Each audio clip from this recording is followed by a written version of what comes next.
Section 3 of the contract is the title and escrow section. Title and escrow are two separate things, but they happen in the same place. Title is what the house, its identity, right? It's the thing that's going to tell us if there's any liens on the property, if there's anybody who has a potential ownership in the house that we don't already know about. And escrow is basically the servicing organization that is going to hold our money.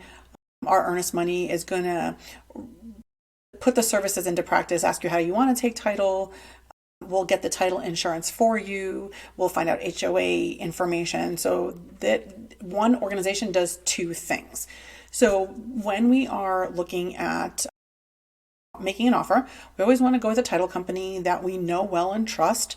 It's very important that they run the correct reports and everything, and that your relationship is good with them, because title companies can hold up closes if they're not organized enough.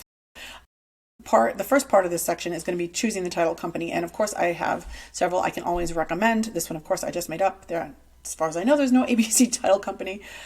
Title investing is how you're going to take title. Depending on if you're married, you may take it as community property, you may take it as tenants, you may be business partners. There's lots of different ways to take it.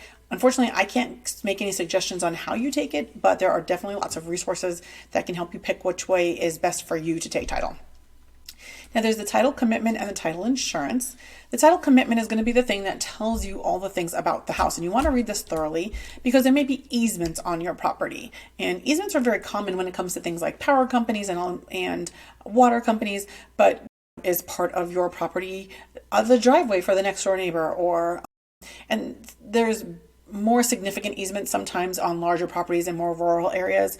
Typically subdivisions, we don't really have a lot of those challenges, but just knowing if the power company can come on your property at any time or something else like that. So it's always important to read those documents. It'll tell you who has liens on the house.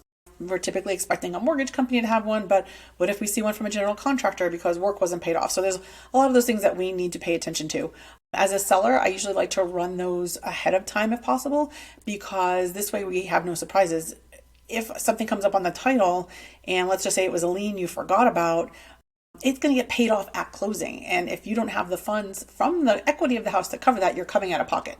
If there's ever a question about maybe owing something, we're not sure if something's on the title report, at no cost, we can run the title report for you. Not me personally, but the escrow company or the title company can do that.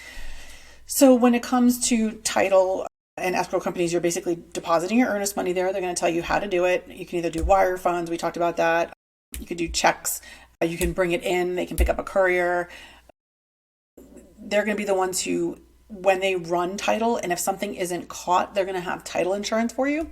And you'll see all these things on your final settlement statements. They will organize that. They're going to work with the lender to be sure that the funds get balanced, that they check in with us to be sure that we've accounted for every addendum that's gone through, to make sure we have all the credits correct. And this way, when it comes to the closing table, there's no surprises for you, which is exactly what we want, no surprises. And they will also do things like tax prorations, right? Your prorations, your insurance, all those things are prorated as of the close of escrow date. So basically that date belongs to you as the buyer. The escrow company is also really important. They will be the ones, in case of a dispute, to release the earnest money to the right party. If for some reason during an inspection you choose to cancel the contract and the seller says they don't want to see the earnest money because they don't think we canceled it correctly. If the title company is saying, yes, they did, they called out several reasons they're not continuing moving forward with the house. It's in the contract that it's allowed, so they do get their earnest money. They usually have attorneys that will do that for them in the title. Like usually your escrow officer isn't the one making that decision, but they usually have attorneys that will help. So like everything else in the contract, picking the right escrow company is super important, and working the best escrow officers in the business are important. And we will be on to the next section, disclosures, in the next video.